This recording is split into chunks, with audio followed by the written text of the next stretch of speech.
it's your girl Sabrina, back at it again with another video. So if you're new to my channel, hi, welcome to my channel. So I'm doing a lot of college advice, things that you need to know, not just want to know, because college is hard. It's not easy to get there, it's not easy to stay here, and I'm just trying to make it a little easier so you can learn from my mistakes and learn from my successes, and we can all just get the ball rolling. So into the video. So today's video is going to be 10 things to have a successful school year. I had just finished my first semester at UCF, yay for me. So, and I finished with a 3.75 GPA, and I went straight into my major courses. I didn't take any general education, because if you see in my other video how I got into UCF, I talk about doing dual enrollment and getting my associates and all that good stuff. So let's start. Number one, take control of your professor and class choices. I know it's very tempting as a freshman to just go to the Office of Professional Development, like we have at UCF for College of Business, or just go to, freshman advising and let them choose your classes for you. But the classes that they choose for you and your schedule is very generic, is not necessarily what your strengths are, the course that you can handle, or anything of that nature. It's none of that. It's what they tell you to be safe, but not necessarily what's best for you. So definitely take control of your classes. Take into account previous experiences you had with classes like that, especially if you're in your general education, your English, your math.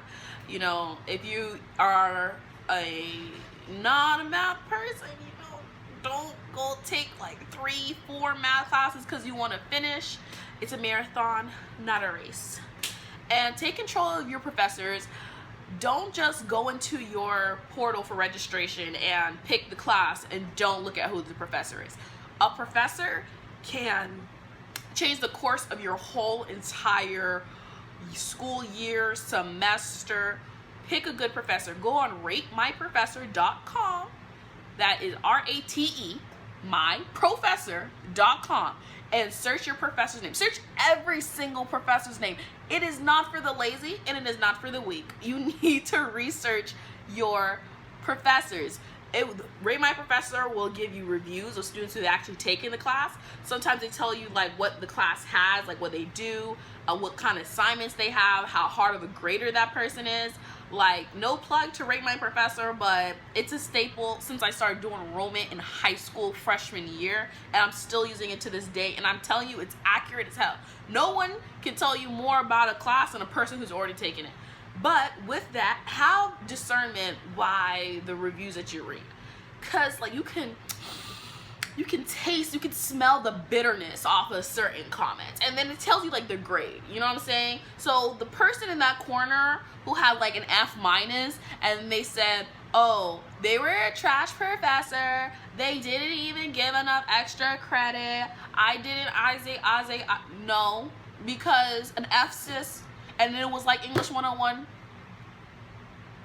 bitterness, and the person had all good reviews, and then there's just one random F. No. But be aware, if you see everyone's telling you this professor is from the devil, they hold the gates to the crypt, do not go and register for that class. Do not. There's always another professor. Now, if you have a professor where they're the only professor, which I encountered this year for a certain class, you're gonna have to make the most of it, and I'll tell you how in the next step. Number 2, scheduling. Now, I'm not talking about like the crappy scheduling you did in high school where you wrote down that you had an English test, next week, and you wrote down that this was due the week before and you still didn't even look at it. No. Organized scheduling. You know that girl in your high school class who had all the colored pens and everyone always wanted her to ask for questions and homework help? You need to turn to the girl with the colored pens or the guy with the colored pens. You need to turn into that person that comes to class with they lay down their pack of ink joy. That needs to be you when it comes to scheduling. Because let me tell you, this is not high school. You're paying for this shit. If I'm paying $3,500, $6,500 a semester to go to a school, I'm not missing one single class, because that's $212 per credit hour out of my neck every single class. So think about it. Every time you miss a class, every time you forget about a test, that is $50 out the window, $20 out the window, another $120 out the window, and that you paid for, and you're never gonna get that back. Sally Mae has it now. You're never gonna get that back. Don't do that to yourself, sis. Go to class, schedule, color code, take, calendars cost $5. They cost $5. If you can't go buy it, use notebook paper. Burlington, you can get a Burlington one that's cute, $3, $4, $2.50 on a good day. Even if it's a little dingy in the corner, you can still get another calendar. You need to organize yourself. Even if it's to-do lists that you make every single day, do that. If it's on your phone and it has a loud alarm to remind you to go here and to study, do it. Remaining organized is the #1 thing that separates the shaft from the wheat in college. Okay, number 3, have a goal in mind. Okay, your goal is to get a degree, but that's long term. For your semester, for each semester, you need to have a goal of certain GPA that you want to have, and that should be, included in, do you have any scholarships that you need to maintain a 3.0 for? Like, I know for me, like I said, Bright Futures, I need a 3.0. For the Pegasus Gold Scholarship that I have, I need a 3.0. So I know for me that I can't, be going below a B in any of my classes. I can't have all B's and a C because I'll lose my scholarship. I can have all A's and some B's, or all B's, but I know that 3.0 is what I need to have. Have that in mind when you go through your classes. Other than that, you won't feel as motivated to go to school because you won't have that goal in the back of your head. And also, your goals keep you out of a lot of trouble, because if I need a 3.0. Should I go drinking this Wednesday? Should I go to the 5-day-a-week clubbing in the beginning of the school year? Maybe not, because that 3.0, because I have a goal. So, number 4, don't study in your room. Yes, your dorm room, your apartment, wherever you're living, don't study in your room, because the call of the bed is there. The call of food is there. And once you're eating, you're going to want to take a nap. It's like when you give a mouse a cookie. You ever read that book when you're little? If you give a mouse a cookie, it's going to want some milk. Well, if you give a college student a dorm in a bed, they're going to want to sleep. Do not study in your dorm. Oh, but disclaimer, if you're one of those people, you like the homey thing, you like to be with a nice candle, your roommate's never there, you put on some music and you can study just fine, you're not going to get distracted, then by all means study in your room, let it be your own personal library. But for those of us, like myself, who get distracted and go from reading chapters to taking a short nap, study in the library, study at any study halls, like UCF has the all-night study, which is where I like to go. Find the quietest floor, or find the mid-level to quiet floor, whichever makes you more comfortable, and sit there for 2 or 3 hours and just knock as much stuff as you can. Okay? Okay. Going into 5. Don't forget to sleep and eat. And I know what you're thinking. How do I forget to sleep and eat? I have to sleep, I have to eat. No. Going into college is like a vortex. It is like going through a wormhole. You will, for all time, will just be passing you by like the layer of the lotus eaters. And all of a sudden, you woke up at 9 this morning, but it is now 11:55 at night, and all you've had was a granola bar and a bottle of tap water. Remember to eat. Even at first, because remember, you're not gonna have a parent to remember for you to eat. You're not gonna have a lunch bell to tell you to eat. You just have to get your food in when you can. It's a dog-eat-dog world. Okay. You're in it for yourself. You have to eat. So put an alarm on your phone, on your Apple Watch, whatever, and remind yourself to eat at least twice a day. If you're broke like me, one heavy meal and some snacks. Okay? Remember to eat. And remember to sleep. Don't do things last minute that require you to get up at 5 a.m. and you were studying till 3. Don't do that. This is not high school. I'm telling you, for some reason, you get to college and it's like all-nighters take every bit of soul from you. Don't do all-nighters. Remember, get your sleep, get your rest, replenish yourself, and do it all over again the next day. Remember to sleep and eat. No one's gonna remind you, so you have to remind yourself. It's part of being an adult. You gotta do it. Now, number 6, stay out of drama.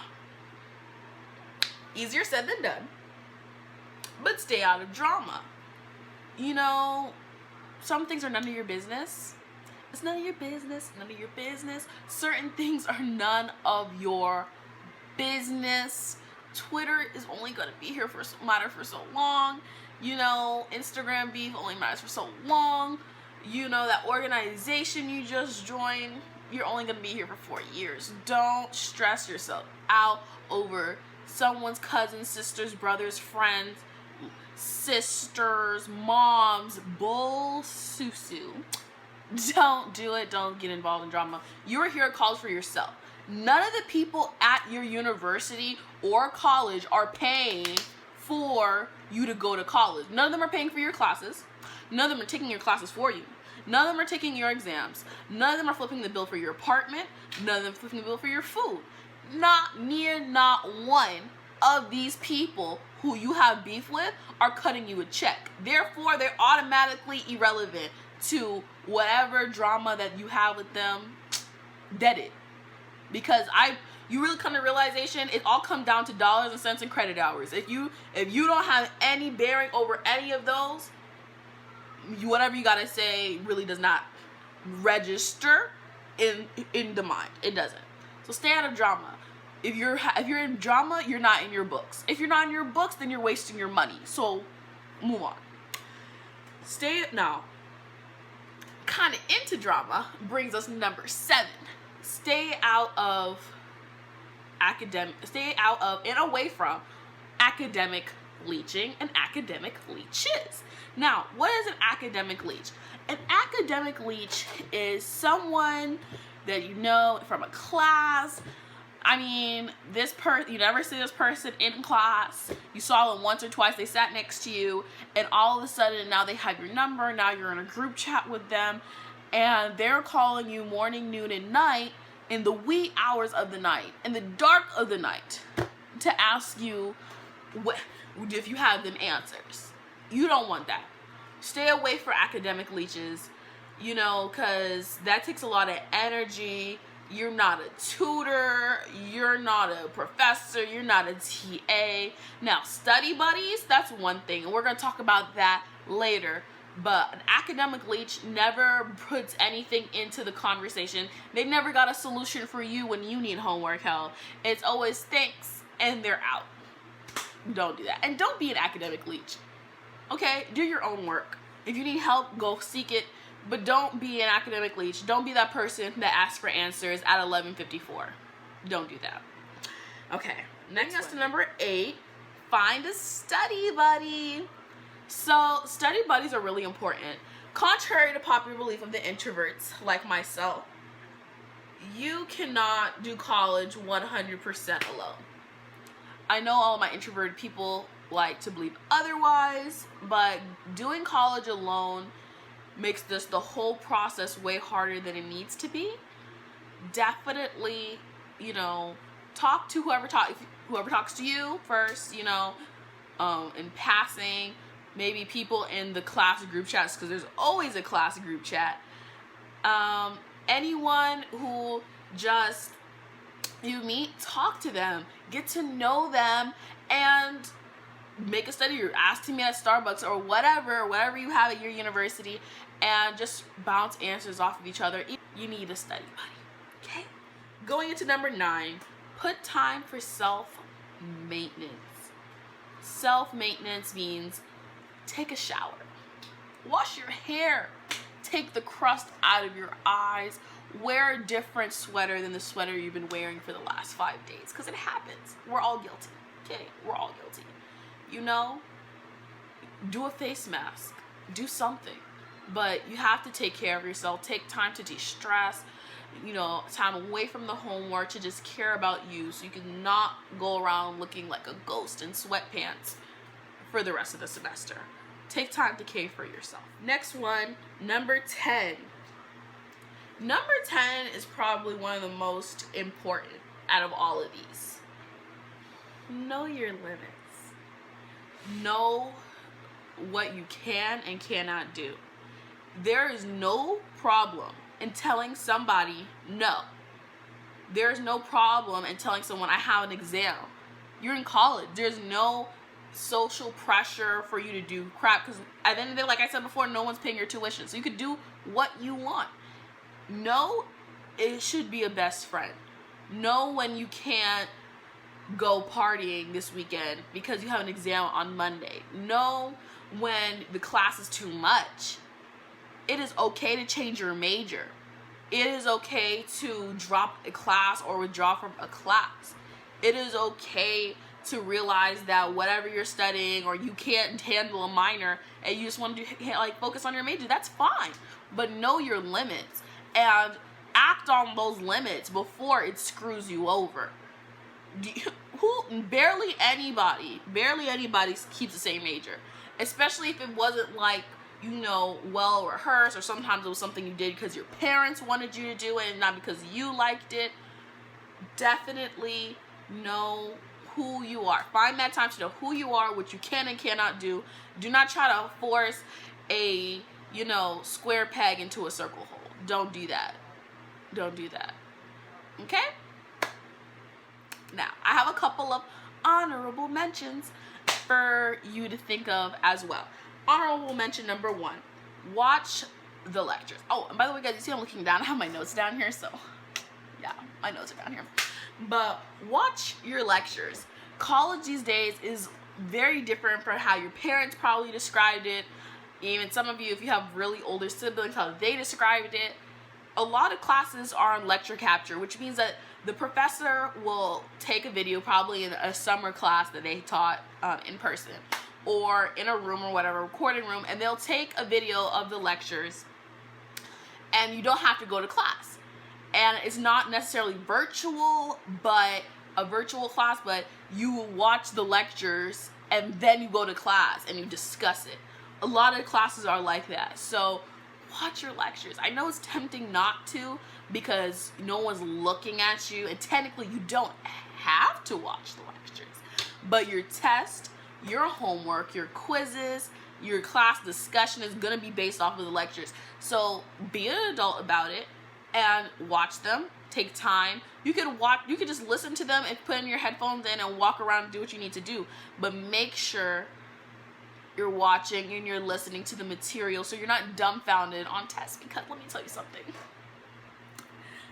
I had a financial planning class, and I thought, oh, I don't have to go to the class, I got free time, I act like it was a class that didn't exist. I was like, I have free time, I don't have to watch it. And the tests were really easy. It was just like quizzes or whatever that he had, practice quizzes, and then the test will say it's practice quiz. Little did I know he was going to have a final exam that was based off just lectures.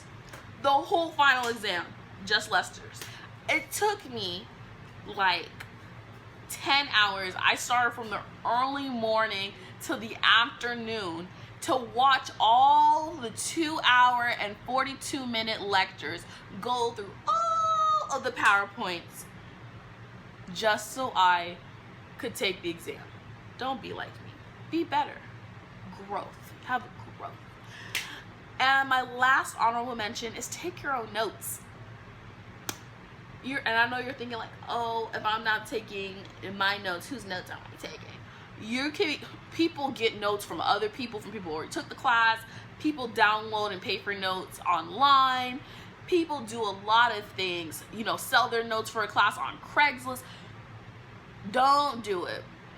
you may think, oh, this is easy, I'm just, now for every test I just have to look. It's not the same thing. Whether you take notes on a computer or you take notes by hand, sit down and take notes on the material you're learning. It helps with studying. The words don't feel foreign to you, like you're just reading. Because if you have someone else's notes, it's like reading the textbook. You're just reading someone else's words. Put your stuff down into your own words, and like helps you absorb the education. No? So that's all. I really hope that you like this video. I really tried to, you know, put as much stuff as I learned this semester. I mean, I had an A in marketing, an A in business calculus, and a B+ in accounting. So I passed my career planning class because it was like not A, B, C, D, F. It was like satisfactory or unsatisfactory, so I passed that. Please, if you know, like everything said, took that in, like, comment, and subscribe down below. If you have any comments about, you know, things that you're going through, anything you need help with, you can always follow me at CEO_Sabrina and DM me, and I answer DMs and questions about school. And I also answer comments, so make sure you're doing all of that. Thank you for being here, and I'll be back with another video soon.